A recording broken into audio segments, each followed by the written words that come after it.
عن عائشة رضي الله عنها أنها قالت لما رأيت من النبي صلى الله عليه وسلم طيب نفس قلت يا رسول الله ادع الله لي قال اللهم اغفر لعائشة ما تقدم من ذنبها وما تأخر وما أسرت وما أعلنت فضحكت عائشة رضي الله عنها حتى سقط رأسها في حجر رسول الله صلى الله عليه وسلم من الضحك فقال أيسرك دعائي فقالت وما لي لا يسرني دعاؤك فقال والله إنها لدعوتي لأمتي في كل صلاة رواه الإمام البزار في مسنده۔ حضرت عائشہ صدیقہ رضی اللہ تعالی عنہ فرماتی ہیں ایک مرتبہ میں نے حضور صلی اللہ علیہ وسلم کو بہت خوش دیکھا۔ آپ میرے گھر تشریف فرما تھے۔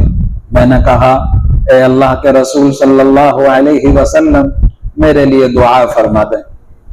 تو حضور صلی اللہ علیہ وسلم نے فوراً دعا فرمائی اور یہ فرمایا اے اللہ عائشہ کے اگلے پچھلے گناہ معاف فرما دے، جو تنہائی میں کیے ہوں وہ بھی معاف فرما دے اور جو سب کے سامنے کیے ہوں وہ بھی معاف فرما دے۔ یہ سن کر حضرت عائشہ صدیقہ رضی اللہ تعالی عنہا کو ہنسی آ گئی، یہاں تک کہ ان کا سر حضور صلی اللہ علیہ وسلم کی گود میں آ پڑا، ہنسنے کی وجہ سے بہت زیادہ ہنسی۔ تو حضور صلی اللہ علیہ وسلم نے پوچھا اے عائشہ میری دعا کیسے لگی؟ میری دعا کیسی لگی؟ اچھی لگی؟ حضرت عائشہ رضی اللہ تعالی عنہ بولی کیوں نہیں، آپ کی دعا مجھے بہت اچھی لگی، میری طبیعت خوش ہو گئی۔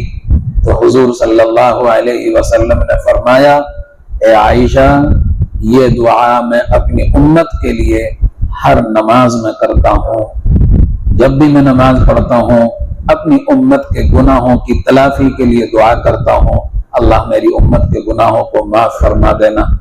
یہ امت جو نبی کے در سے دور جا پڑی ہے، اور یہ بات یقینی ہے اور پختہ ہے، جب امت نبی کے در پر آئے گی دنیا ان کے در پر آئے گی، جب یہ نبی کے در سے جائے گی ان کے در سے لوگ چلے جائیں گے اور پوری دنیا ان کی مخالف ہو جائے گی۔